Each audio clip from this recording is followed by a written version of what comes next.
Hindi nakapasok si Elaine Yay or yung kapatid ko sa top 6 ng Mr. and Miss Manix 2026 Summer Edition Runway. Kung mapapansin nyo mga kapatid, naka-upload na po siya sa YouTube ni Sir Manix ng Manix Boys na lumabas na yung mga nag-Victoria's Secret Angel. Ibig sabihin po nun mga kapatid, yung top 6 na yon sila lang po yung nakaabot sa finals. At yung kapatid ko mga kapatid, totoo po, hindi po talaga siya nakapasok sa top 6. Nakalungkot mga kapatid, pero syempre, hindi sa lahat ng pagkakataon kailangan is manalo siya. Hindi sa lahat ng pagkakataon kailangan pasok siya, 'di ba? So, hindi rin kasi magandang nangyari mga kapatid kagaya niya napilay sa Elaine. Kung mapapansin niyo mga kapatid, si Elaine po is nadapa sa stage hindi dahil syunga-syunga siya, kung hindi po dahil nagkaroon po kasi siya ng injured sa kanyang tuhod. Sinong nakapanood noon na si Elaine po is nadapa or nadulas sa stage mga kapatid dahil hindi niya po kinaya yung pain sa kanyang tuhod, pero at the end of the day, lumaban pa rin po siya. Mga kapatid, abangan niyo kung sino yung mananalo or kung sino yung magwawagi talaga mga kapatid sa Mr. and Miss Manix 2026 Summer Edition. Syempre kasama din dyan yung mga gays natin dito sa Manix family. So congratulations sa mga nanalo mga kapatid. Congratulations sa inyong lahat. Hindi man pinalad yung kapatid ko, pero syempre ang importante mga kapatid is nagpakita siya ng kanyang galing at bumangon pa rin siya. Ang importante dun mga kapatid is napasaya po namin kayo. Okay? So ilang mga kapatid, so walang tigil na suporta pa rin sana yung ibigay nyo sa kapatid ko at sa amin at sa buong Manix fam. So yun lang. Ang dami nagtatanong sa akin, ano daw bang ugali ni Nika Navarro sa loob ng Manix House? Eto mga kapatid, usapang ugali tayo at usapang ano sila pag nasa loob ng Manix House or ano sila pagka wala ng camera. Ito mga kapatid ha. Ito, sa loob ng ilang buwan na nakasama ko kasi si Nika, sa loob ng isang bahay, isa lang yung kinakain namin, isa lang yung mga tinutulugan namin, or sa madaling salita, isang bubong lang kami dahil nakatira kami sa Manix House. Hindi na ako magpatumpik pa. Alam nyo si Nika, pag off cam yan, sobrang bait na bata niyan. At the same time, si Nika po ay sobrang down to earth. At the same time, siya yung tipo ng tao na kahit kailan hindi mo makikitaan na lumaki yung ulo niya. Tapos, until now is mahiyain. Yes po, si Nika po is mahiyain pa rin po until now sa personal. Even po sa amin, pag po nakakasalubong po namin siya or nakakausap po namin siya, sobrang mahiyain. Sabihan mo lang siya ng maganda, nahihiya pa din siya. Parang feeling niya hindi siya comfortable. Tapos sabihan mo siya na ang galing-galing mo, grabe ang layo na narating mo. Nararamdaman ko sa kanya na nahihiya pa rin siya. So yan mga kapatid ha. So ano pa ba yung ugali ni Nika?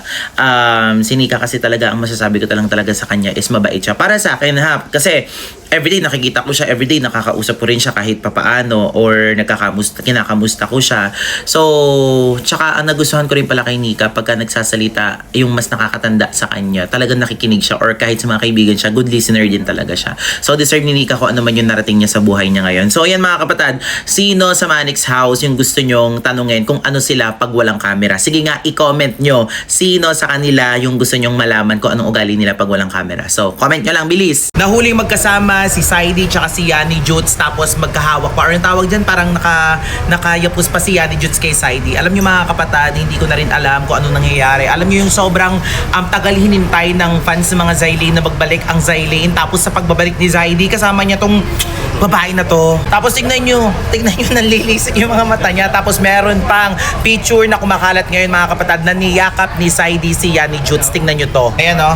Kita nyo yan, tignan mo, magkahawak pa yung kamay nila. Ako mga kapatid, sa tingin nyo, ano kayang pwedeng mangyari? Ano kayang mga susunod mga mangyayari sa Zylene? Kasi until now, hindi pa rin nakikita sa Elaine tsaka si Zaidi. Lagi nagko-cross yung mga landas nila. So yan mga kapatid, sa tingin nyo ba bagay silang dalawa? Mag-comment nga kayo kung bagay silang dalawa. Totoo daw bang nanganak na si Elaine Yay or yung kapatid ko? Ito mga kapatid, sobrang daming kumakalat na AI. Yes po mga kapatid, AI lang po yan na sinasabi na si Zaidi daw po tsaka si Elaine kaya daw po nawala sa social media o kaya kung bakit daw po nagkaroon ng missing kasi nga daw po is nanganak daw po si Elaine. Ito mga kapatid, lilinawin ko lang po sa inyo. Ito, nakikita nyo naman po sa mga vlog po namin mga kapatid na hindi po malaki ang tiyan ng kapatid ko. Nawala po sila kasi nga po napagod ng silang dalawa sa trabaho nila, napagod po sila sa araw-araw na routine nila, na paulit-ulit. So ngayon, syempre, nagbabalik na po yung kapatid ko. Then si Zaidi, sa mga nagtatanong dyan, ano daw po bang update? Mga kapatid, kung mapapanood nyo po yung sa Manix TV, nakikita nyo rin po dun si Zaidi. For now, nire-respeto ko po yung desisyon nilang dalawa. Hindi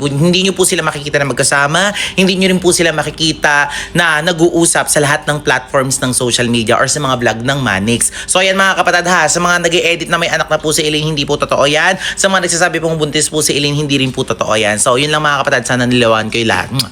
Yuki. Ano na Sabi naman? nila, ano daw edited lang daw yung paggaya mo daw dun sa mga huni ng ibon. Oh! Mga hayop. Hindi daw ako marunong gumayan ng boses ng hayop. Hindi daw. Mama, hindi daw ako marunong. Sino nagsabi naman yan hindi marunong manggaya yung anak ko? O, Abay, diba? hindi totoo yun ano? Si Mama, ginaya mga bibe, mga Oo. palaka, mga ibon. Ako kayang-kaya ko rin gumaya. Sige ano ba nga. gusto mo? O, para patunayan Sige ko nga, sa'yo na sige hindi nga. edited. Baka. Basic, Ay, Mama. Bakit ano? daw napaka-basic? O, ito, pakinggan mo ha. Sino nag-comment niyan? Pakinggan mo to. O, sige Ready na nga. kayo? Sige O, nga. tingnan nyo, ha. Tingnan nyo ha. Oh. Alam! Galing! Gusto mo isa pa? Gusto mo isa pa? Isa pa! Isa pa! Tingnan nyo ha. Ang galing! Di ba ang galing? Marunong eh. Hindi nyo kasi kaya yun eh. Business na business lang yan, ano ka? Totoo yun, no? Si Shalane naman daw, ano daw yung ugali ni Shalane Yikes sa likod ng camera or pagpatay na yung camera. Sa mga hindi po nakakilala kay Shalane Yikes, ito po siya mga kapatad ha. Ayan o, pagmasan nyo mabuti, diba? Sobrang pretty. For me, pretty siya ha. Ito mga kapatad, mahaba-habang story ito. Alam nyo ba si Shalane Yikes, simulan natin sa sa pagiging matigas ang ulo niya. Alam nyo, sobrang tigas ang ulo ni Shalane Yikes. Pero alam nyo, once na nasita nyo siya ng isa, dalawang beses, alam nyo mga kapatad, nagkakaroon agad siya ng character development. Si Shalane Yikes, paminsan-minsan matigas ang ulo, pero masarap kasama.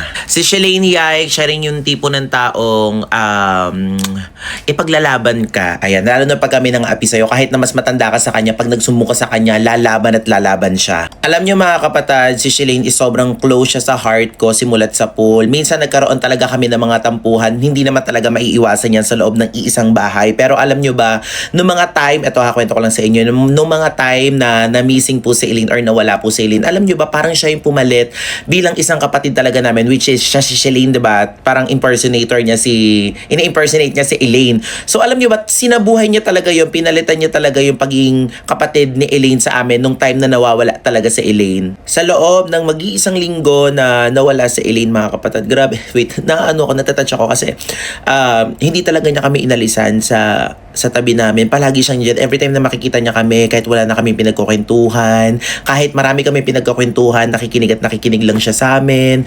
Kasi yung time na broken hearted kami, talaga nawawala sila, hindi namin alam kung saan nahanapin. Hindi niya kami inalisan sa tabi namin, ni mama, ni ate, so lahat ng pamilya hindi niya inalisan. So ayan, ang masasabi ko sa kay Shalane Yikes is love na love ko siya at alam kong love niya rin kami. So, minsan talaga nagkakatampuhan pero hindi talaga may iwasan. Pero sobrang favorite ko talaga ngayon si Shalane Yikes. As in, mayat maya ko siya namimiss. Alam nyo ba, may mga time na tinatawagan ko yan, umiiyak ako. Sinasabi ko sa kanya na namimiss ko siya. Kaya si Shalane Yikes, yung nakikita nyo sa on-cam ngayon, ganun din po siya sa off-cam. Pero hindi naman yung exaggerated na talagang malditang-maldita. Hindi naman siya ganun. May pagkamaldita siya pero mabait. Alam nyo yon, yung parang maldita yung character niya sa mga maldita yung pinapakita niya sa on-cam, pero pag off-cam na mga kapatid, matigas ang ulo, makulit, pero masayang kasama. Kahit sino yatang makasama nito mga kapatid, sigurado ako na magiging masaya kayo. Kasi sa maliit na galaw niya lang, sa maliit na salita, sa maliit na jokes niya lang, matatawa at matatawa ka talaga. Tapos, ang masasabi ko lang din kay Shalane Yikes, grabe to magmahal. Hindi lang sa mga nagugustuhan niya, kundi sa pamilya niya, pati syempre sa kapatid niya, at the same time, sa mga taong nakapaligid sa kanya at sa mga totoong nagmamahal sa kanya. Kung mahal mo siya, mas hihigitan niyo yung pagmamahal na binibigay mo sa'yo.